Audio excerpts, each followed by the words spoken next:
быть пристальными к своему окружению, потому что в твое окружение будут стучаться, скажем так, люди из твоего прошлого. И причем эти люди будут связаны именно с грустными сторонами твоей жизни, со сторонами, где были какие-то упреки, слезы, просьбы нереализованные.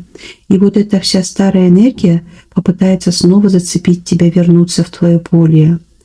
Например, у кого-то из зрительниц, кто-то из их прошлого может появиться неожиданно в самый неподходящий момент. И даже под предлогом хороших намерений.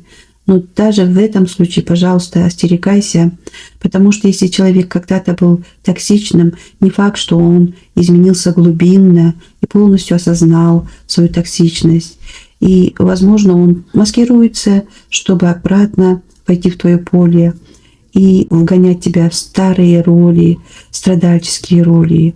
Поэтому избегай с такими людьми долгих разговоров, долгого общения и с благодарностью уходи к тем людям, которые рады твоим успехам, которые сами находятся в развитии и как бы освещают твою дорогу тоже энергией саморазвития, самоосознания, самоисцеления.